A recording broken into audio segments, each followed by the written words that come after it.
So, hello and welcome to CB Astronomy. Again, I'm Chris, and I'm sure we've all heard the very sad news that Stephen Hawking has passed away. This is truly a devastating day in science, as he is possibly the most awe-inspiring person in science. He's also partly responsible for this channel, because when I was watching astronomy documentaries when I was younger, one of the ones that really hit home for me was Stephen Hawking's grand design. I just found it to be really inspiring and thought-provoking, and it's one of the things that got me really interested in astronomy. But in honor of Professor Hawking, here's just a brief summary of his life and his time on Earth. So, Stephen was born on the 8th of January 1942 in Oxford. His parents, Frank and Isabel, both attended Oxford University. His father studied medicine and his mother studied philosophy, politics and economics. So it's no wonder he turned out to be such a bright spark. But his father had urged him to go and study medicine, but he chose to ignore him and went on to study maths. But unfortunately, Oxford didn't offer a degree in just maths at the time, so he leaned in towards physics and more specifically cosmology.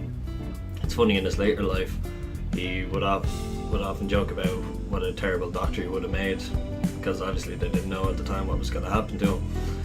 But so in 1962 he graduated from Oxford with honours and went to Trinity Hall in Cambridge University to get his PhD in cosmology. Now, unfortunately, at the age of 21, he was diagnosed with ALS, or Lou Gehrig's disease. He was given 2.5 years at the time to live, and Hawking, being the legend that he is, being the big middle finger to medicine at the time, went on to live for another 55 years, which is just brilliant because it goes right down with his personality. But so in 1974,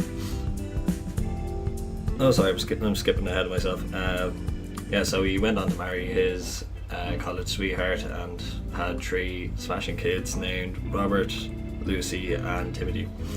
So then in 1974, after many years of research and paper publishing in the Institute of Astronomy in Cambridge, he became a bit of a celebrity when his work on black holes started hitting public knowledge. So at the time, scientists thought that black hole just sucked everything in. There was no way for any information or matter to escape the event horizon of a black hole once you were after crossing it. Hawking theorized and proved that matter in the form of radiation can escape the event horizon of a collapsed star, and that's known as Hawking radiation. But he got to work with another young cosmologist named Roger Penrose. Penrose was after doing some groundbreaking work himself in the field of the deaths of stars and black holes. So the two of them were working together, and this set Hawking off on a career path full of prestigious awards, notoriety and titles that would change the way we think about black holes and the universe. At the age of 32, he was named a fellow member of the Royal Society. It was there that he earned the Albert Einstein Award, very prestigious again.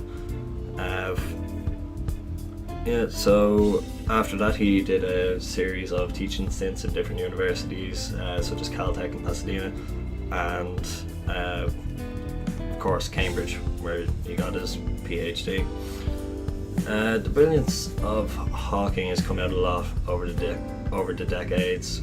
He's been a very controversial voice, and sometimes, especially lately, with his theories on AI and what could happen and whether it be the doom of this. But he was always a very well respected professor, and too right as well, because he was brilliant. But it was only the other day I was reading that he did an interview on Star Talk hosted by Neil deGrasse Tyson about what happened before the Big Bang. Now, I will put a link in the description, and I highly recommend that you go and watch it because it is fantastic. But one of the other things that he did, it was in October of last year, they published his paper for his doctoral on the properties of expanding universes, and they uploaded it to the Cambridge website, and within a couple of hours I think the whole thing was crashed because so many people wanted to see his original work and read it, and it got 60,000 views in its first day. And I think that's brilliant, especially because historically scientists don't get that much attention in the media unless they're doing something mad. And of course Hawking was a bit mad, aren't we all? But for scientists to get such recognition, and it's not just Hawking, it's the likes of Neil deGrasse Tyson and Bill Nye as well, that are getting a lot of media time, and especially Elon Musk and all the mad stuff he's doing. But I think it is brilliant that scientists are becoming more celebrities now rather than just movie stars and singers. So there isn't really enough that I can say about Professor Hawking and the impact he's had on the world. He's changed the way we think about everything in the universe, and he was just a brilliant mind, possibly the best of our time. But rest in peace, mate.